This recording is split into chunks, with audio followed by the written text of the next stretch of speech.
Cruz e Credo, relembrando o Evangelho da Cruz. Os homens e as mulheres da Bíblia foram pessoas extraordinárias, especialmente pela sua relação com Deus, e o que Deus fez na vida dessas pessoas, deixou essas pessoas como pessoas singulares na história. Nós nunca mais veremos um outro Moisés, por exemplo. Foi escolhido por Deus para a libertação do povo de Israel. Nós nunca veremos outro Elias, que foi arrebatado numa carruagem de fogo. Ou Enoque, que também andou com Deus e foi transladado. Ou diversas outras pessoas que foram íntimas de Deus e que tiveram experiências extraordinárias. Todavia, por mais que essas pessoas tenham sido extraordinárias, foram também pecadoras. Todos dentro da Escritura, com exceção de Cristo, todos pecaram e careceram da glória de Deus. E pelo fato de terem sido pecadoras, é que estavam sujeitas às mesmas fraquezas e conflitos e dificuldades que qualquer um de nós. E aqui, hoje à noite, eu gostaria de comentar acerca de uma das pessoas mais extraordinárias da Bíblia, que é conhecida pela sua paciência, que é Jó. Muitas pessoas, quando pensam em Jó, param até no capítulo 1. Jó perde filhos, perde propriedade, perde saúde, perde todas as coisas. Aproxima-se dele sua esposa e diz: tu ainda conservas a tua integridade? Amaldiçoa teu Deus e morre. A resposta de Jó é: tu falas igual uma louca. Deus nos deu o bem, nos daria também o mal? Tudo procede dele. E o capítulo termina dizendo: em nada Jó pecou com a sua boca. E aí vai até o capítulo 2, quando alguns amigos dele se aproximam e começam a lamentar com ele. Mas chega o capítulo 3. E para mim, o capítulo 3 é uma das principais evidências da historicidade de Jó. Como vocês sabem, algumas pessoas questionam se Jó de fato existiu ou foi apenas um personagem literário. Para mim, quando chegamos no capítulo 3 e vemos esse homem tomado de aflição, amaldiçoando o dia do seu nascimento, deixa bem claro que Jó foi uma pessoa real. Você sofre e pode louvar a Deus, mas chega um momento que esse sofrimento começa a te fazer questionar a Deus. Talvez alguém diga: não, eu jamais questionei a Deus. Então, deixe-me dizer que talvez você se sinta melhor do que os personagens da Bíblia. Quando você considera o Davi, Salmo 13, ele diz: até quando, Senhor, tu te esquecerás de mim? Até quando, Senhor, tu não vai atentar para a minha dor e para a minha angústia? Até quando vou ficar me revolvendo na minha alma, com tristeza no meu coração? Até quando? Ou pense em Abacuque, capítulo 1. Ele faz uma pergunta interessantíssima no versículo 13. Ele diz: Senhor, tu és tão puro de olhos que não pode ver o mal, nem contemplar a opressão. No mesmo versículo, em seguida, ele pergunta: por que então tu toleras o perverso quando ele devora o justo mais do que ele? E aí no capítulo 2 ele diz: vou me colocar na minha fortaleza e ver que resposta Deus dará à minha queixa. Hoje à noite, eu quero meditar com vocês sobre os conflitos de Jó. E eu quero abordar esse tema em 3 pontos. Primeiro, quais foram os principais conflitos que Jó teve com Deus? Segundo, qual foi a resposta que Deus deu a esses conflitos? E terceiro, qual foi a reação de Jó quando Deus respondeu a ele? Nós vamos começar então com o primeiro ponto, sem entrar em muitos detalhes. Vamos começar com o primeiro ponto dos conflitos de Jó, que eu chamo a sua atenção para o capítulo 7. Em muitas versões, o próprio capítulo começa exatamente com esse título: Jó contende com Deus, conflita com Deus. Ele começa a descrever quão penosa é a vida do homem sobre a terra e vai descrevendo. Versículo 4, ele diz que quando eu me deitar, quando me levantarei? E para ele a noite se alonga, e diz ele que ele não consegue dormir até o amanhecer. Até o amanhecer. Sei de muitas pessoas, inclusive dentro da igreja, que passaram por tal situação e passam tal situação. Deitam, mas não dormem. Mas não dormem. E ele continua, fala no verso 5 das suas dores, fala no verso 6 da brevidade dos seus dias que são velozes. E aí, do verso 7 até o verso 10, ele começa com um pensamento de morbidez. Ele começa a pensar na morte. Quando eu morrer, tu não me encontrarás mais, Senhor. Aqueles que me procuram não me verão mais. Aqui o tom já é de morbidez, de morte. E aí, versículo 11. Por isso, não reprimirei a minha boca, falarei na angústia do meu espírito. Vou apresentar a minha queixa da amargura da minha alma. E aqui, a partir do versículo 12, ele está falando com Deus. Veja as perguntas que ele faz para Deus. Acaso sou eu o mar ou algum monstro marinho para que tu me ponhas guarda? Dizendo eu, o meu leito, a minha cama vai me consolar. A minha cama vai aliviar a minha queixa. E aí diz o versículo 14 que ele é assombrado por pesadelos. Ele não consegue dormir. Não consegue dormir. Eu preferiria, versículo 15, que minha alma fosse estrangulada antes a morte, veja só, antes a morte do que essa tortura. Ele está falando com Deus. Versículo 16.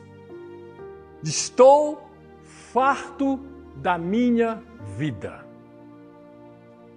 Chega, para mim já deu. Estou farto, estou cansado da minha vida. É o que ele vai dizer. Deixa-me, portanto, porque os meus dias são como um sopro.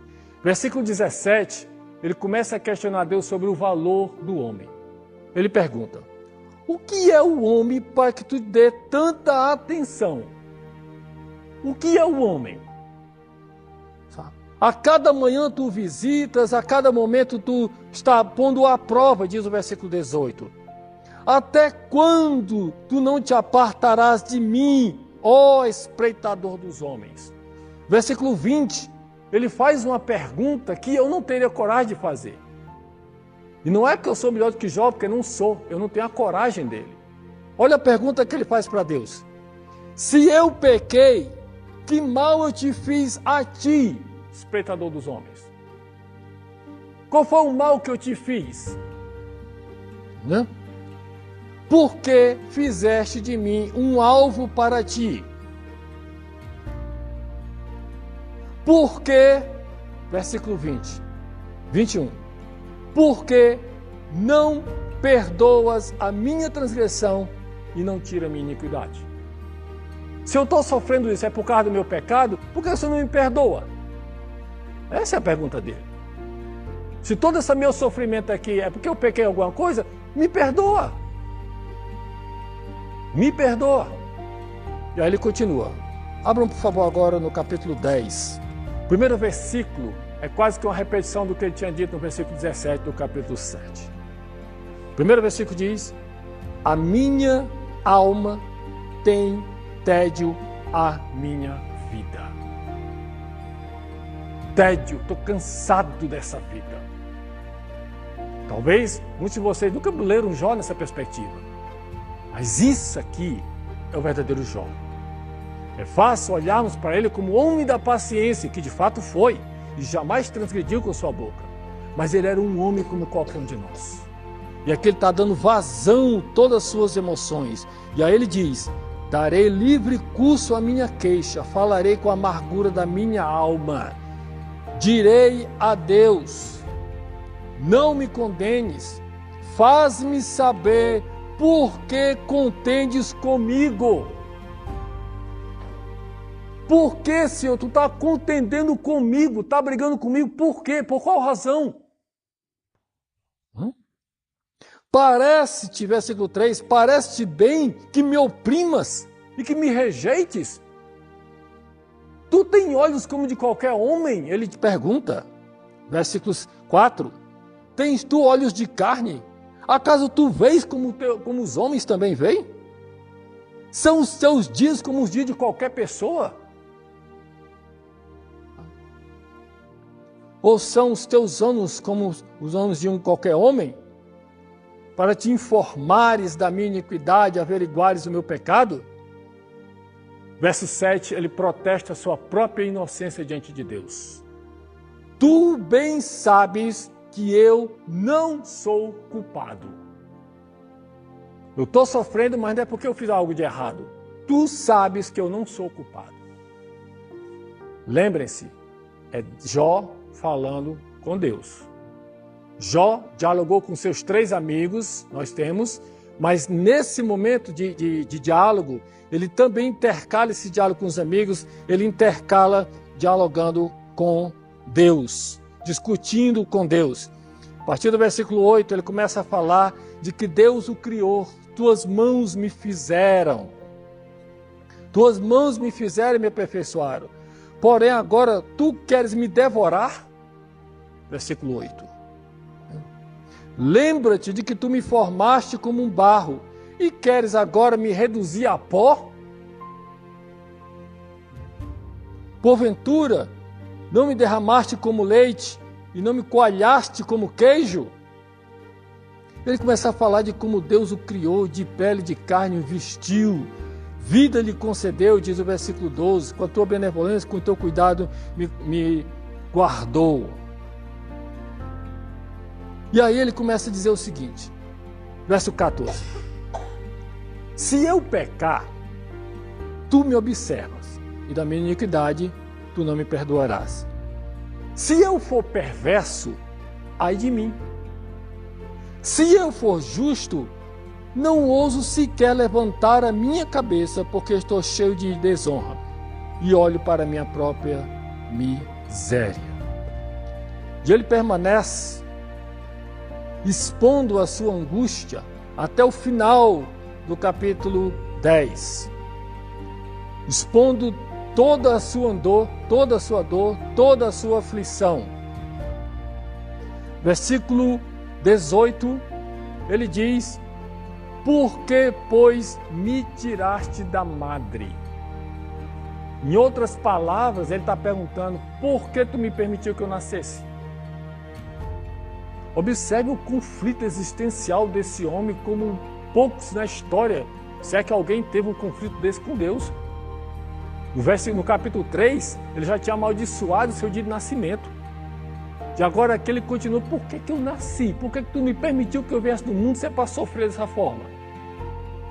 Lembrem-se, estamos falando de um homem que logo no primeiro capítulo, Deus dá testemunho dele diante de Satanás e diante dos anjos, dizendo que ele é um homem justo, reto e íntegro, que se desvia do mal e que não há ninguém na terra como ele. E agora esse homem justo está sofrendo tudo isso aqui. E entrou num conflito com Deus.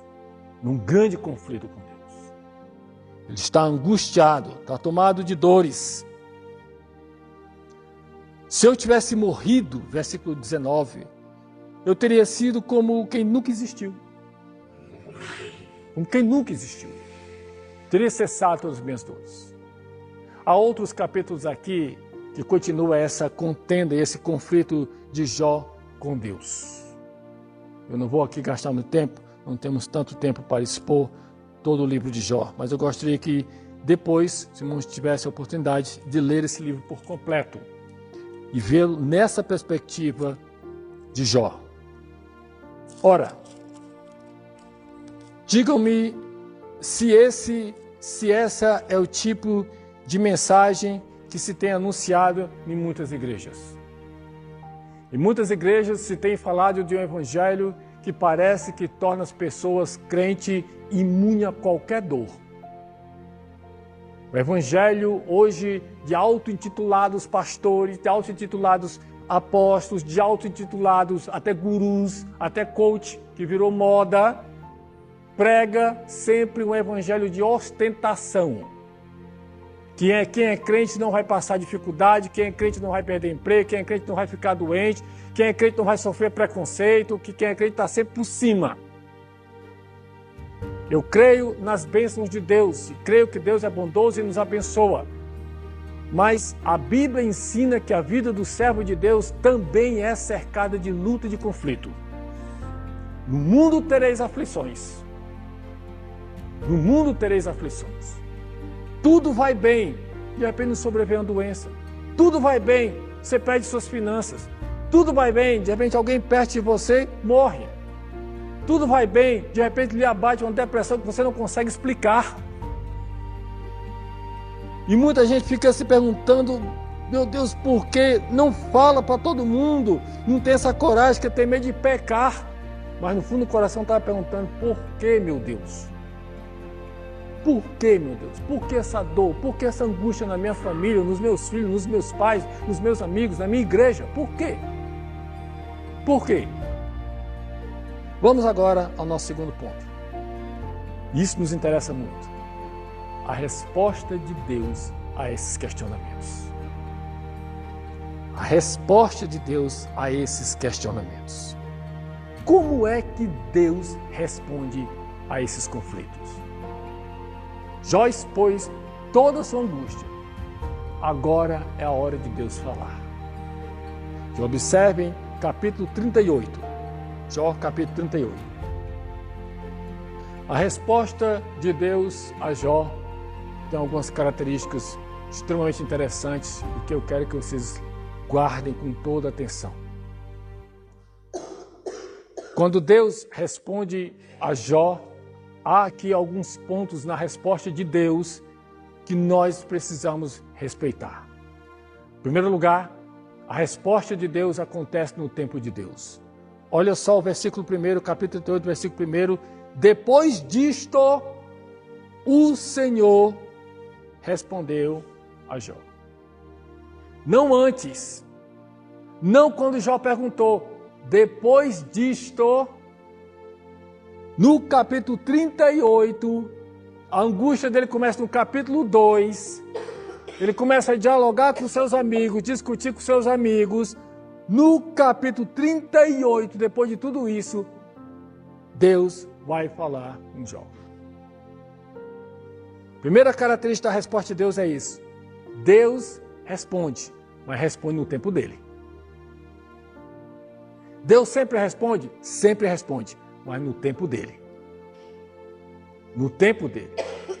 Ele vai permitir angústias, vai permitir conflitos, e no tempo dele, ele vai responder. Segunda coisa característica dessa resposta de Deus. Deus responde do modo dele.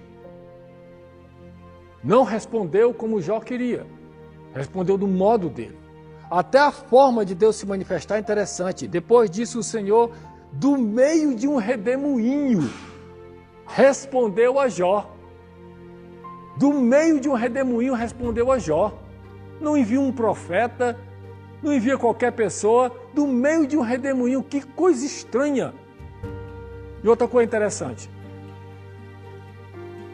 Quando você lê o texto, em algum momento, Deus diz para Jó, olha Jó, o que está acontecendo isso contigo? Porque o diabo um dia chegou lá no céu, entre os anjos, e me desafiou em relação a ti. Deus não diz nada sobre isso. Nada. Nada. Deus não se explica para Jó. Ele responde do jeito dele, da maneira dele. Ele não traz explicações. Ele não traz desculpas. Jó, me desculpe, eu ter deixado você sofrer assim. Não traz explicações, não traz desculpa. Deus responde da maneira dele. E a maneira dele como é? Uma das coisas está no versículo 2. Uma das formas de Deus responder ao homem em seus conflitos é fazer esse homem pensar. Olha só o versículo 2. Olha como é que Deus se responde a Jó. Quem é este? Quem é este? Me diga, quem é este que obscurece os meus conselhos sem entendimento? Você acha que você entende alguma coisa? Sabe o que é a vida? Sabe o que é qualquer coisa? Quem é esse que obscurece as minhas palavras, meu desejo sem entendimento algum? E aí, terceira qualidade da resposta de Deus. Quando Deus fala, Ele coloca o homem em seu devido lugar. Versículo 3. Cinge os teus lombos como homem, porque eu vou te perguntar e tu vai me responder. Não é homem para homem, não, é Deus para o homem falando aqui. E aí ele faz a pergunta. Quando eu lancei os fundamentos da terra, onde tu estavas? Diz-me se tem entendimento. Onde tu estavas? E aí, o restante desses capítulos, ele vai falar da criação, ele vai falar das aves, ele vai falar das chuvas, ele vai falar do mar, ele vai falar de animais, ele vai falar de toda essa criação. E dizendo, eu governo tudo isso e tudo isso funciona por causa da minha inteligência e da minha sabedoria. Tem uma parte que ele pergunta, é por causa da tua inteligência que o falcão voa? É tu que alimenta os leões nas montanhas? Sustenta os filhotes dos leões? E ele faz uma descrição extraordinária da criação, dizendo que é Deus quem governa todas as coisas. Infelizmente, nós estamos assistindo hoje o surgimento de um evangelho que reivindica diante de Deus. Como se Deus fosse nosso empregado, você tem que decretar para Deus e Deus tem que obedecer a você. Um evangelho extremamente minguado, ralo, feito um pires, sem nenhuma profundidade, que não tem conflito de ninguém. Chega um momento que essas pessoas dentro da igreja começam a enfrentar conflito, não sabem como lidar. Aí vão procurar psicólogo, vão procurar sociólogo, vão procurar resposta, porque o evangelho não tem resposta. Porque o evangelho tem sido anunciado, é apenas esse evangelho de vir à igreja. A igreja, venha. De apenas cantar, cante. Frequente, faça todas as atividades da igreja, não tem problema. Mas saiba, vida com Deus não acontece aqui, acontece lá fora. Aqui é uma expressão da sua vida com Deus.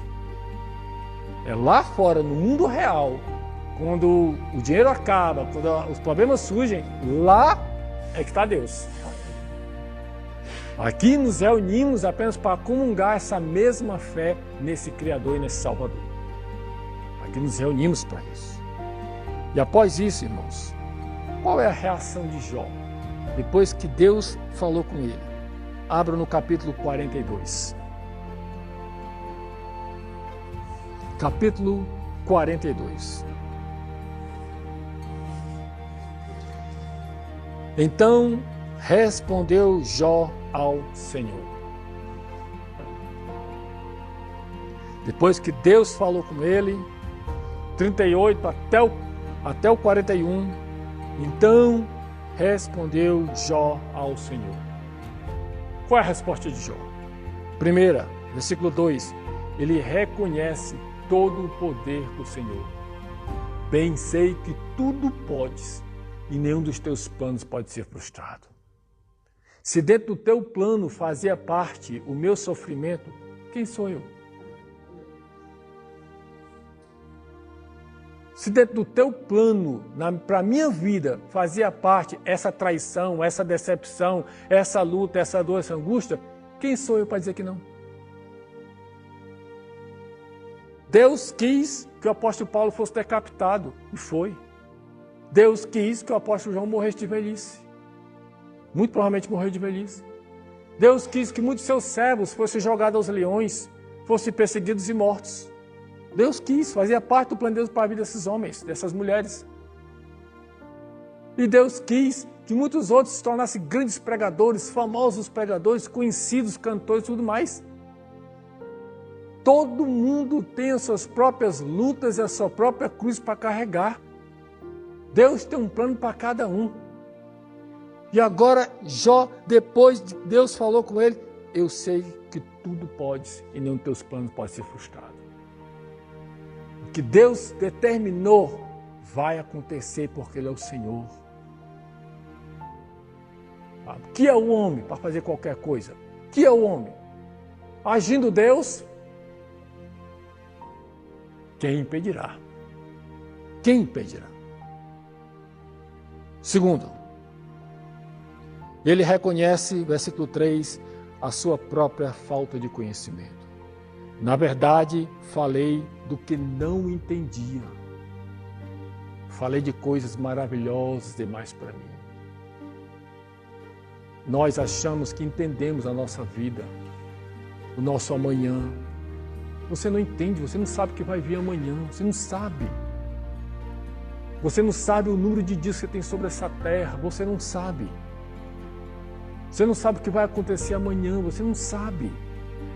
Às vezes nós estamos questionando Deus, que é o autor e criador de todas as coisas. Falei de coisas que eu não entendia. Escuta-me, tu havias dito, e eu te falarei e tu me perguntarás. Versículo 5, ele reconhece a limitação do seu conhecimento de Deus. Olha só o versículo 5.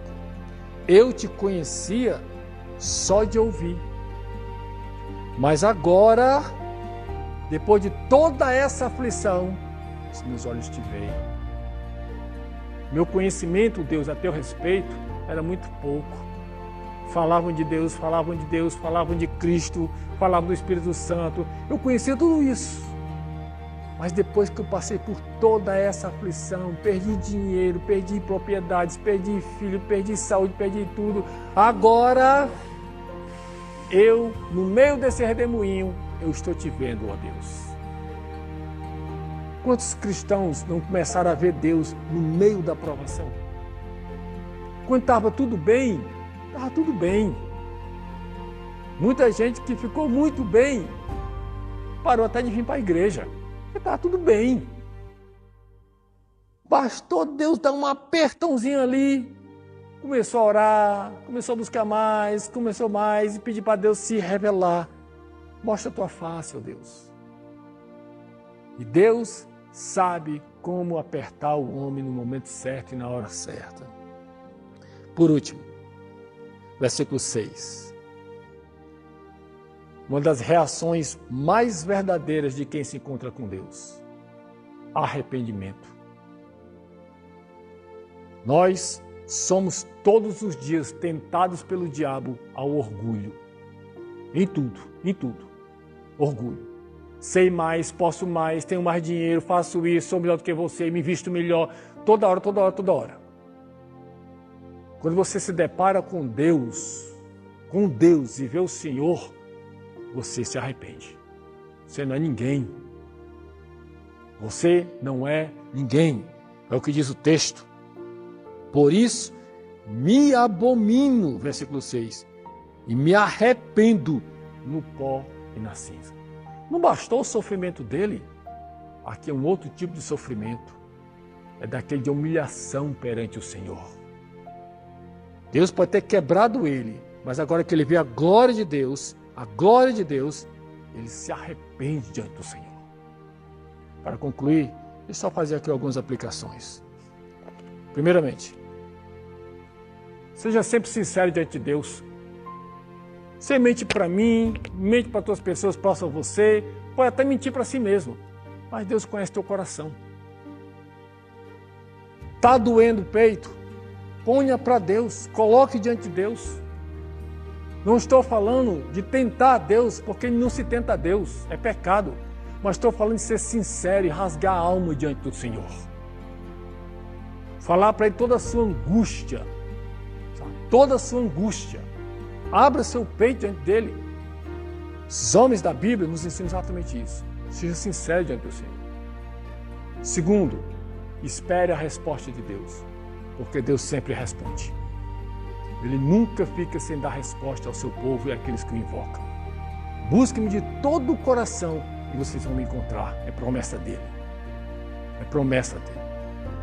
Terceiro, estejam atentos para se arrependerem. Não importa seu problema. Às vezes, o seu problema é Deus chamando a tua atenção para algo que você precisa mudar. Pode ser o problema do tamanho do mundo, mas é algo chamando a tua atenção para algo que você precisa mudar. E se você reconhecer que algo na sua vida precisa mudar, mude. Não por causa dos homens, mas por causa daquele que conhece o coração de todos e diante de quem todos os homens estão completamente nus e patentes. Vamos orar. Cruz e Credo, relembrando o Evangelho da Cruz.